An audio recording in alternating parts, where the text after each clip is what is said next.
నమస్తే అన్న అందరికీ నమస్కారం. భారతదేశానికి సంబంధించిన టూరిస్టులు వెళుతూ ఉంటే అలాగే ఆ దేశంలో భూకంపాలు వచ్చినా సరే కానీ భారతదేశం ఆపరేషన్ దోస్తీ పేరుతో మనం చూసుకుంటే ఆ దేశానికి సహాయం చేసింది. కానీ భారత్ మరియు పాకిస్తాన్ మధ్య ఉద్రిక్తమైన వాతావరణ పరిస్థితులు నెలకొన్నప్పుడు పాకిస్తాన్కు ఆ దేశం సపోర్ట్ చేసింది.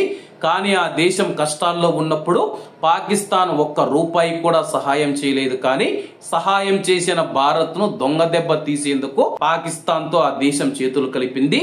ఇప్పుడు భారతీయులు కొట్టిన దెబ్బతో ఆ దేశం యొక్క ఆర్థిక వ్యవస్థ కుప్పకూలిపోయింది.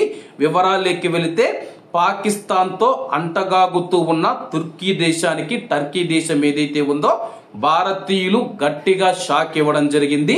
దెబ్బ కూడా చాలా గట్టిగా తగిలింది. భారతీయుల బహిష్కరణ వల్ల ఆ దేశానికి 300 మిలియన్ పౌండ్లు సుమారు 3466 కోట్ల రూపాయల నష్టం వాటిల్లినట్లు అంచనా. మాత్రమే ఆ దేశానికి ప్రయాణాన్ని రద్దు చేసుకున్న భారతీయుల సంఖ్య 250% పైగా పెరిగిందని సమాచారం.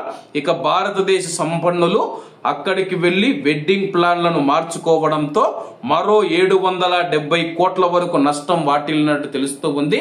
దాదాపు మనం చూసుకుంటే మనం కొట్టిన దెబ్బకు 5000 కోట్ల రూపాయల నష్టం అయితే టర్కీ దేశానికి అయితే వాటిల్లిందనమాట.